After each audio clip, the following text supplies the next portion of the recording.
નમસ્કાર મિત્રો, સ્વાગત છે તમારું ગુજરાતી વાર્તામાં।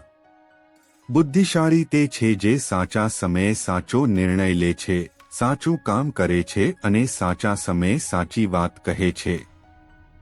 આવી વ્યક્તિ જે જીવન જીવે છે તે જ જે અત્યંત મુશ્કેલ પરિસ્થિતિનો સરળતા સાથે ઉકેલ શોધી કાઢે છે તે જ બુદ્ધિશાળી કહેવાય છે। એક સમયે એક ગુરુના કેટલાક શિષ્યો બુદ્ધિશાળી વ્યક્તિ કોણ છે, તેના લક્ષણો શું છે અને કોણ છે તેના પર ચર્ચા કરી રહ્યા હતા।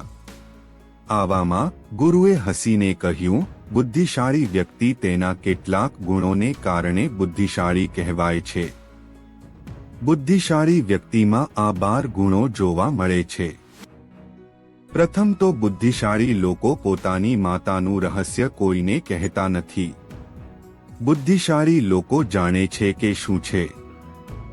આજે આપણી પાસે છે તે એક મિત્ર છે, તે ક્યારે આપણો દુશ્મન બની જશે તે આપણે ક્યારેય જાણતા નથી। તેથી જ તે તેની અંગત બાબતો, તેની નબળાઈઓ અને તેના રહસ્યો કોઈને જણાવતા નથી, પરંતુ મોટા ભાગના લોકો તેમના મનની વસ્તુઓ શેર કરે છે, તેમના ઘર વિશેની વસ્તુઓ અને એવી વસ્તુઓ જે તેમણે તેમના મિત્રો સાથે પણ ગુપ્ત રાખવી જોઈએ।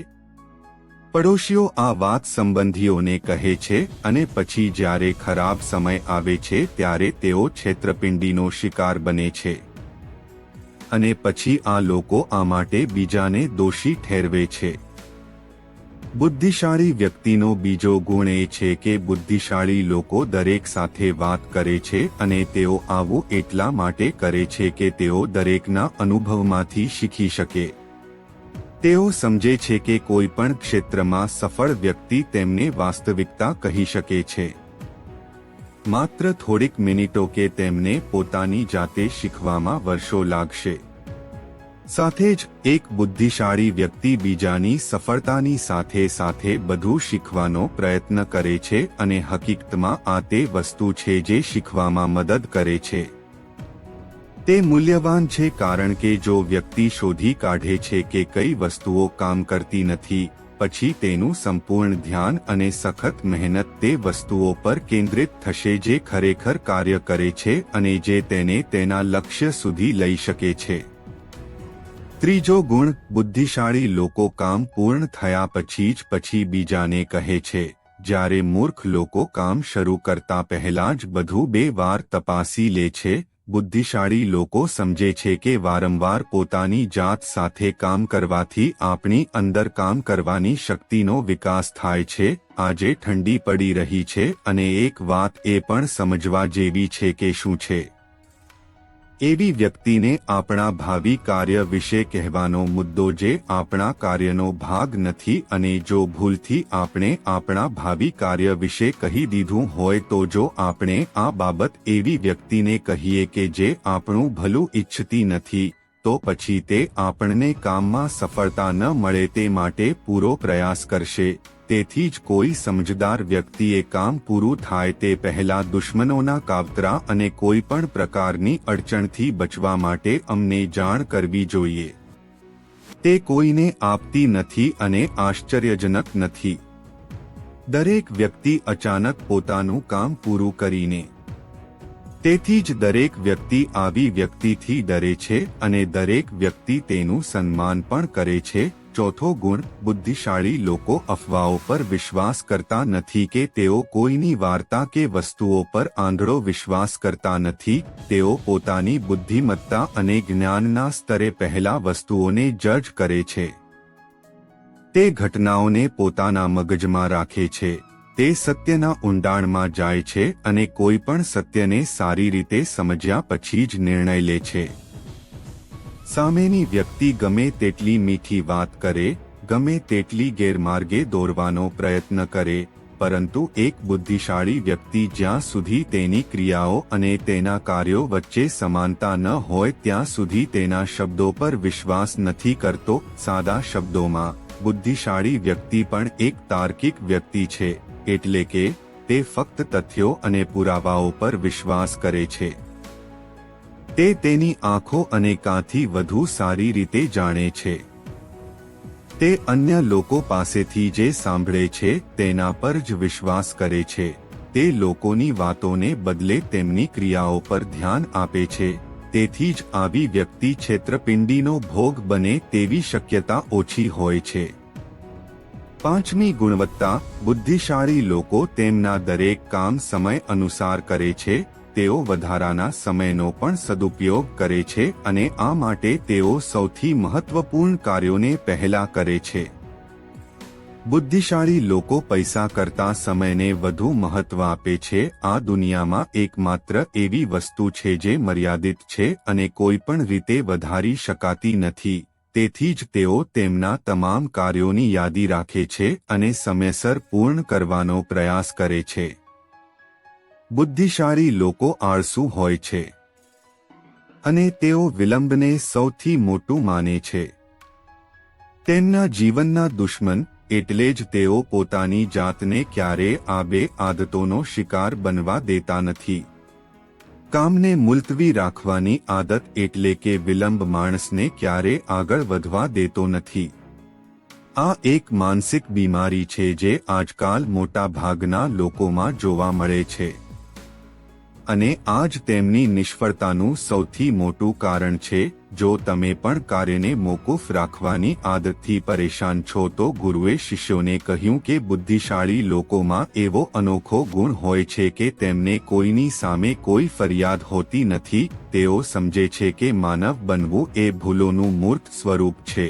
તેથી જ તે લોકોને માફ કરે છે અને એક બુદ્ધિશાળી વ્યક્તિ પણ સામેની વ્યક્તિને તેના જેવી સ્વીકારે છે કારણ કે તે એ પણ સમજે છે કે વિશ્વની દરેક વ્યક્તિ એકબીજાથી અલગ છે. તેથી જ દરેકની વિચારસરણી અને વર્તન તેમના જેવા ન હોઈ શકે. તે લોકોની વિચારસરણી અને તેમની વ્યક્તિગત સ્વતંત્રતાનું સન્માન કરે છે. સાથે જ તે દરેકને પોતાનો દૃષ્ટિકોણ વ્યક્ત કરવાની તક આપે છે અને ધ્યાનથી સાંભળે છે. બુદ્ધિશાળી લોકોની 7મી ગુણવત્તા એ છે કે તેઓ નિષ્ફળ થવાથી ડરતા નથી. આ પછી તેઓ હારને સ્વીકારતા નથી, બલકે તેઓ હારને પોતાનું શસ્ત્ર બનાવે છે અને તે શીખ્યા પછી તેઓ તેમની સાથે તેમના કાર્યમાં જોડાય છે. તે ક્યારેય તેની ભૂતકાળની સફળતાઓ પર ભરોસો રાખતો નથી અને તે હંમેશા તેમની પ્રશંસા કરતો નથી કારણ કે તે સારી રીતે સમજે છે કે ગઈકાલ ભૂતકાળ છે અને ભવિષ્યમાં તે મેળવવા માટે તે આજે સખત મહેનત કરશે. નિષ્ફળતાઓ બુદ્ધિશાળી લોકોને થોડા સમય માટે ઉદાસ કરી શકે છે પરંતુ તે તેમને વિચલિત કરી શકતી નથી. કારણ કે બુદ્ધિશાળી લોકો સારી રીતે જાણે છે કે નિષ્ફળતા એ બીજું કંઈ નથી પરંતુ સફળતા પહેલા શીખેલો પાઠ છે જે તેમને તેમની ભૂલો અને કાર્યોને સમજવામાં મદદ કરે છે. બુદ્ધિશાળી લોકોનો 8મો ગુણ એ છે કે જ્યારે વસ્તુઓ તેની યોજના મુજબ ન ચાલી રહી હોય ત્યારે પણ તે દોષ નથી આપતા. આ માટે બીજાઓ તેના બદલે તે પોતાની અંદર જુએ છે અને તેની ભૂલો શોધવાનો પ્રયાસ કરે છે, જેના કારણે તે કાર્ય પૂર્ણ કરવા માટે વધુ મહેનત કરવાનો પ્રયાસ કરે છે. બુદ્ધિશાળી લોકો ક્યારે કોઈને દોષ આપતા નથી. જો તેમની પાસેથી કોઈ ભૂલ થઈ હોય તો તેઓ દરેકની સામે તેમની ભૂલ સ્વીકારે છે. કોઈ પણ જાતની શરમ અને ડર વગર કારણ કે તેઓ સમજે છે કે ભૂલ સ્વીકાર્યા પછી જ તેને સુધારી શકાય છે.